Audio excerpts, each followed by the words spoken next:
Hello, everybody. It is Thursday. What day is today? 9th of March. So I want to talk again. I really wish people would start thinking in that way about what is happening. And I really wish somebody would hear me. We must think about the ancient traditions, the ancient thoughts, how they thought this matrix was working. So our most cherished ancient traditions. And we must think about cause and effect.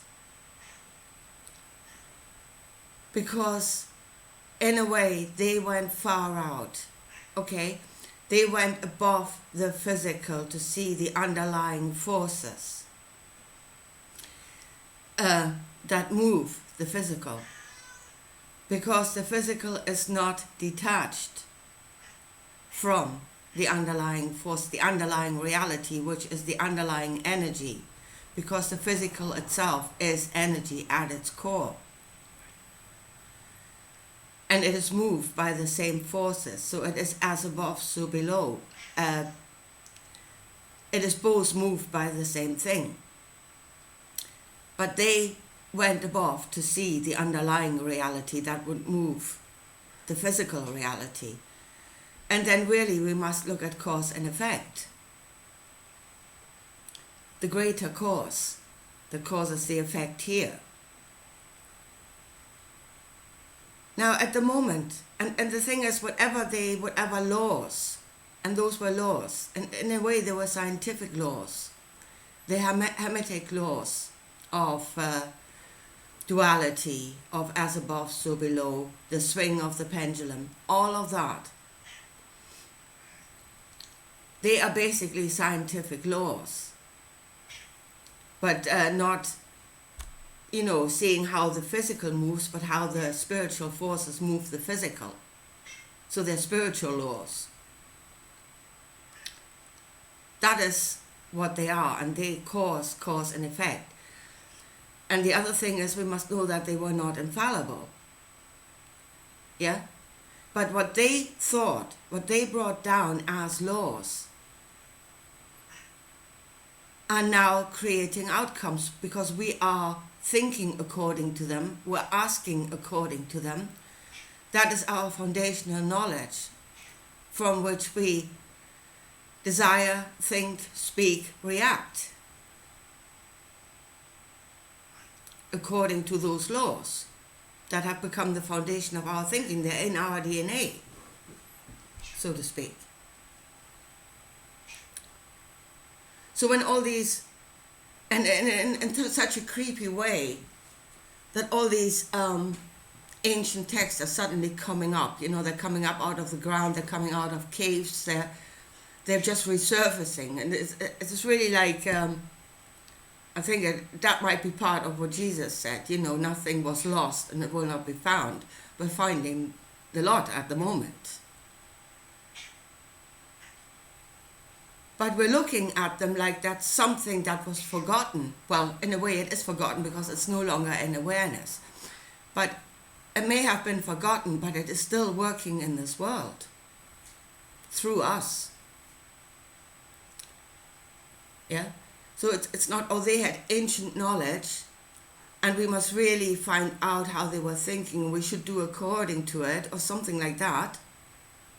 Look at the ancient knowledge and see that it is working in this world, that it has become a part of us. It is actually holding the mirror to ourselves. But again, there is this thing, again, the separation. They are looking at the texts and they're looking at spiritual meaning. Yeah, the searching, again, they're going up again, searching for spiritual meaning. And they're not looking at this world. That it's already here. For instance, the swing of the pendulum that is in the Hermetic thinking. It's one of the Hermetic laws. That is what was used by the Sabbateans. It was that Hermetic law. So then out of great tribulation shall come, great achievement or whatever in the end when the pendulum swings back. And it is being used in this world by some. I think there are some that are directing this that are Sabbatean. But they are, in the very first instance, using the Hermetic law of the swing of the pendulum. And so many other things. Now, in most recent history, recent history, you can see, and I mean, okay, Darwin was not a spiritualist, but he had knowledge from the physical world. But even in that principle worked, because he saw in the physical world, not in the spiritual world, he saw laws that he, of evolution that he thought he saw. And that became a thinking, and that created then realities. It created some of the most horrendous outcomes possible, especially in the Third Reich. But their thinking that was then made into a law that people then believed on created an outcome. And that was the most recent example of how what we know actually creates outcomes. And that is, I really think, why those ancient texts are coming back to us now, to show us what created this. And that it was the thinking or a knowledge that man had found, spiritual knowledge. And I mean, it might be true. In fact, I think a lot of it is true. But, what do you do with that knowledge then? How do you use it? See, the swing of the pendulum, you can use that in many ways. And the Sabbatean way is only one way of using that knowledge. Not a good one. So that is why this is being brought to awareness again, why we have suddenly the physical text in front of us, to see in the physical world what they did. And now this is for Christians, and that is the last bit of this, and actually shows exactly the same thing again. And that is when Jesus received knowledge, and he created a way. Yeah, well, actually he created two ways. There was a choice. One was continuously give to another, the other was go to the cross, which is where he went. But he said, those that would follow me. Yeah? He said to the other, greater things will you do, by continuously love each other like I've loved you. So there were the two ways. But they did not actually have to wait for thousands of years to see the outcome, because John got the vision of it, what the outcome would be, which was the book of Revelation, which is what we're in now, because nobody stopped it from happening. Nobody rethought themselves. Yeah? In fact, now we are actually at the point where people are that deluded that this is the will of God and glory, hallelujah, and let's all go there. Now, when John got the vision, I really think, if he fully understood what they were doing there, that they were creating a new foundation, a new thought that would create an outcome once it becomes part of a human being. And when he saw the outcome of the book of the Revelation, well, if he was a normal human being, I would say he realized things had gone belly up. That is what you should realize when you look at it. There's an experiment that has gone horribly wrong. It should have created peace on earth and brotherly love amongst mankind, and what it did create is famine, wars, and pestilences. And then something has gone wrong in the experiment. That was not the desired outcome. So then what created that outcome? Where did we, and again, I think we went wrong right from the start. Or very shortly into the whole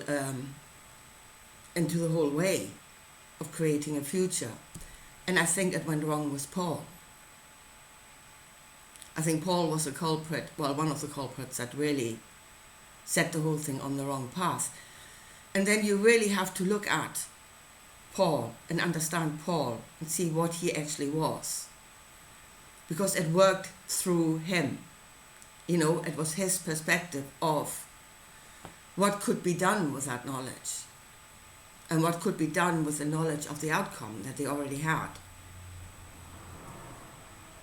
And then think, Paul was a Pharisee. Paul was a Jew, but Paul was also Roman. Yeah? And there are three aspects that would have created what Paul was. Yeah? And he was a Pharisee, so that he was a staunch Jew. He was staunchly Jewish. But he was a Roman, and there you see the Roman Empire conquering, overcoming others. Yeah? The Roman Empire was an empire that was ruling by force, by subduing others. And that would have also been part of what Paul was, of his thinking. And here comes his service to the kingdom. He said, I want to serve the kingdom. I want to be a part of the kingdom. And his thinking actually came out of the Roman perspective, I would say.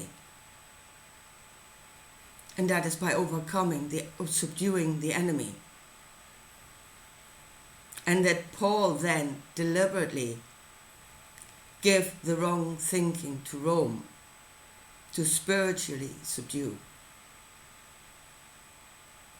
That was his service to the kingdom. Yeah, the others were continuously given to one another in creating this, or trying to create this world of peace for themselves, while he was trying to subdue the enemy. I think Paul is the false prophet that deliberately put something out there that he knew would end up in destruction, because that is what the book of Revelation says. And he deliberately fed people a wrong version, knowing that it would destroy them. And that was his service to the kingdom, to destroy the enemy. And that was Roman thinking. That was the Roman part of him that shows that way. So, anyway, I want to leave it at that for today, but really, I wish somebody would hear me. We are not to look at these cherished ancient traditions to find a knowledge that we have lost. That knowledge is inside of us. That has become a part of our being. We need to bring it back to awareness. It's already there.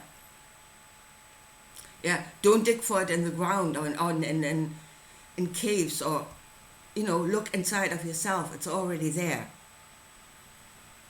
Those laws, those spiritual laws have created us. And out of that, we are creating this world. This is the outcome. And if you want to look at the spiritual laws, look at this world and see what they have worked through us. And we really need to work a correction, because there were some horrible mistakes there. Either in the law itself, because Darwin wasn't exactly right in what he thought. We know that now. There were mistakes in that, but we ran with it and created a horrible outcome. So there may have been mistakes in the thinking itself, because they were only human. Yeah, they were not superhuman or gods. They were, light beings from somewhere else. They were human. They were fallible. So it might be in the laws themselves, or most certainly in using those laws in the wrong way, by being driven by spiritual forces like greed or envy or pride, and then using the knowledge not in the way that it was given, because all knowledge was given to serve, and that is to serve life. Anyway, I leave it at that for today, and I'll talk to you again soon. Bye.